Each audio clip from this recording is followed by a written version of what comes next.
Chapter 1. Down the Rabbit Hole. Alice was beginning to get very tired of sitting by her sister on the bank and of having nothing to do. Once or twice she had peeped into the book her sister was reading, but it had no pictures or conversations in it. And what is the use of a book, thought Alice, without pictures or conversation? So she was considering, in her own mind, as well as she could, for the hot day made her feel very sleepy and stupid, whether the pleasure of making a daisy chain would be worth the trouble of getting up and picking the daisies, when suddenly a white rabbit with pink eyes ran close by her. There was nothing so very remarkable in that. Nor did Alice think it so very much out of the way to hear the rabbit say to itself, oh dear, I shall be too late." When she thought it over afterwards, it occurred to her that she ought to have wondered at this, but at the time it all seemed quite natural. But when the rabbit actually took a watch out of its waistcoat pocket and looked at it, and then hurried on, Alice started to her feet, for it flashed across her mind that she had never before seen a rabbit with either a waistcoat pocket or a watch to take out of it. And burning with curiosity, she ran across the field after it, and was just in time to see it pop down a large rabbit hole under the hedge. In another moment down went Alice after it, never once considering how in the world she was to get out again. The rabbit hole went straight on like a tunnel for some way, and then dipped suddenly down. So suddenly that Alice had not a moment to think about stopping herself before she found herself falling down what seemed to be a very deep well. Either the well was very deep, or she fell very slowly, for she had plenty of time as she went down to look about her, and to wonder what was going to happen next. First, she tried to look down and make out what she was coming to, but it was too dark to see anything. Then she looked at the sides of the well and noticed that they were filled with cupboards and bookshelves. Here and there she saw maps and pictures hung upon pegs. She took down a jar from one of the shelves as she passed. It was labelled orange marmalade, but to her great disappointment it was empty. She did not like to drop the jar, for fear of killing somebody underneath, so managed to put it into one of the cupboards as she fell past it.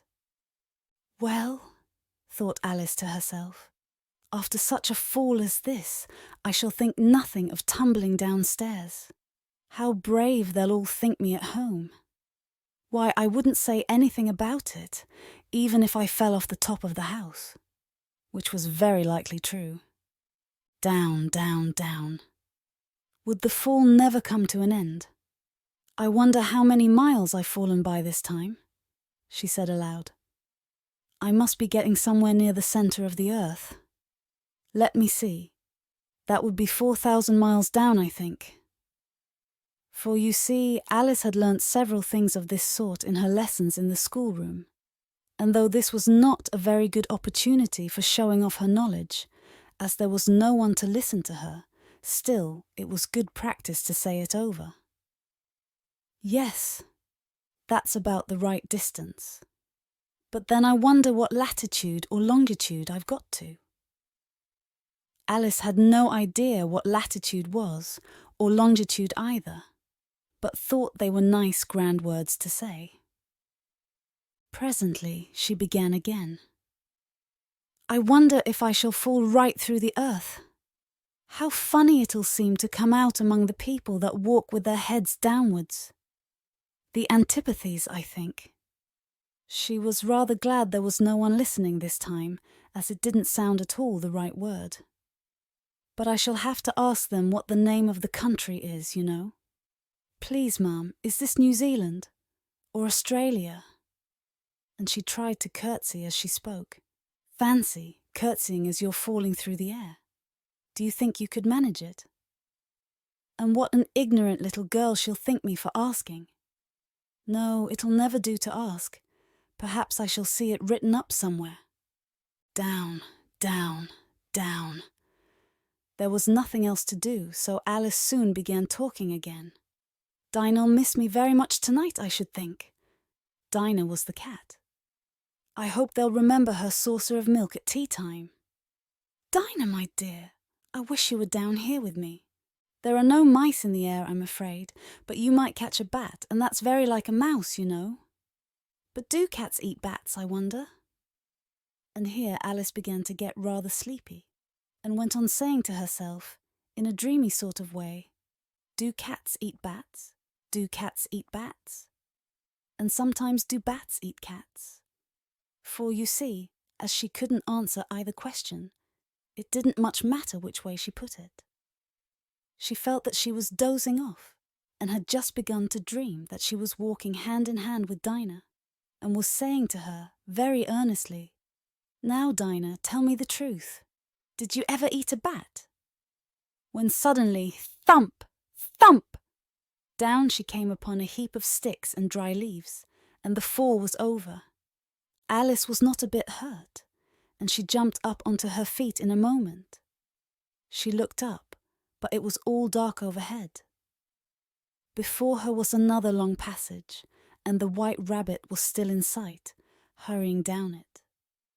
There was not a moment to be lost. Away went Alice like the wind, and was just in time to hear it say, as it turned a corner, "Oh, my ears and whiskers, how late it's getting." She was close behind it when she turned the corner, but the rabbit was no longer to be seen. She found herself in a long, low hall, which was lit up by a row of lamps hanging from the roof.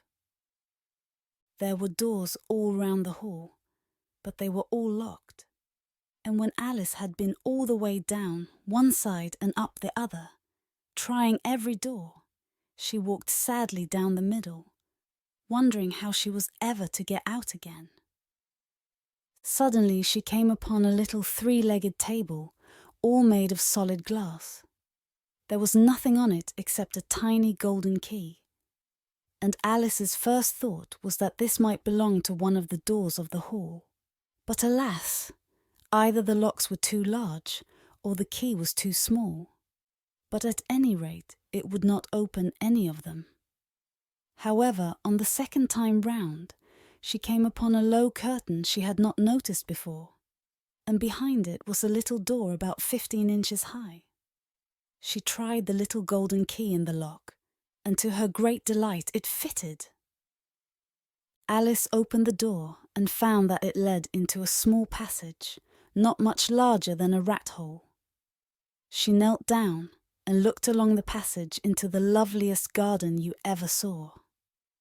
How she longed to get out of that dark hall and wander about among those beds of bright flowers and those cool fountains. But she could not even get her head through the doorway. And even if my head would go through, thought poor Alice, it would be of very little use without my shoulders. Oh, how I wish I could shut up like a telescope. I think I could, if I only know how to begin. For you see, so many out-of-the-way things had happened lately, that Alice had begun to think that very few things indeed were really impossible. There seemed to be no use in waiting by the little door, so she went back to the table, half hoping she might find another key on it, or at any rate a book of rules for shutting people up like telescopes. This time she found a little bottle on it, which certainly was not here before, said Alice. And tied round the neck of the bottle was a paper label with the words "Drink Me" beautifully printed on it in large letters. It was all very well to say, "Drink me," but the wise little Alice was not going to do that in a hurry. "No, I'll look first," she said, "and see whether it's marked poison or not." For she had read several nice little stories about children who had got burnt and eaten up by wild beasts and other unpleasant things, all because they would not remember the simple rules their friends had taught them. Such as that a red-hot poker will burn you if you hold it too long, and that, if you cut your finger very deeply with a knife, it usually bleeds. And she had never forgotten that, if you drink much from a bottle marked poison, it is almost certain to disagree with you sooner or later. However, this bottle was not marked poison, So Alice ventured to taste it, and finding it very nice. It had, in fact, a sort of mixed flavour of cherry tart, custard, pineapple, roast turkey, toffee, and hot buttered toast. She very soon finished it off. "What a curious feeling," said Alice. "I must be shutting up like a telescope." And so it was indeed. She was now only 10 inches high, and her face brightened up at the thought that she was now the right size for going through the little door into that lovely garden. First, however, she waited for a few minutes to see if she was going to shrink any further. She felt a little nervous about this. "For it might end, you know," said Alice to herself, "in my going out altogether, like a candle. I wonder what I should be like then." And she tried to fancy what the flame of a candle looks like after the candle is blown out, for she could not remember ever having seen such a thing. After a while, finding that nothing more happened, she decided on going into the garden at once. But alas for poor Alice! When she got to the door, she found she had forgotten the little golden key. And when she went back to the table for it, she found she could not possibly reach it. She could see it quite plainly through the glass, and she tried her best to climb up one of the legs of the table, but it was too slippery. And when she had tired herself out with trying, the poor little thing sat down and cried. "Come, there's no use in crying like that," said Alice to herself rather sharply. "I advise you to leave off this minute." She generally gave herself very good advice, though she very seldom followed it. And sometimes she scolded herself so severely as to bring tears into her eyes. And once she remembered trying to box her own ears for having cheated herself in a game of croquet she was playing against herself. For this curious child was very fond of pretending to be two people. "But it's no use now," thought poor Alice, "to pretend to be two people.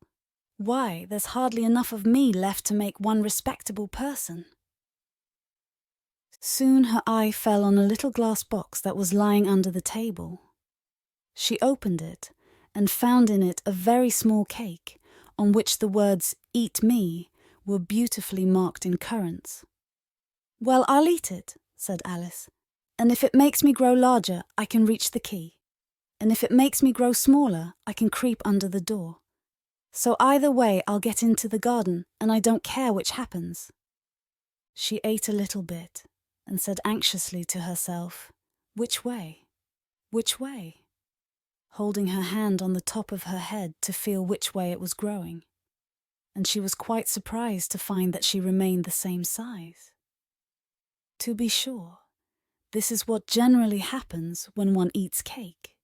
But Alice had got so much into the way of expecting nothing but out-of-the-way things to happen that it seemed quite dull and stupid for life to go on in the common way.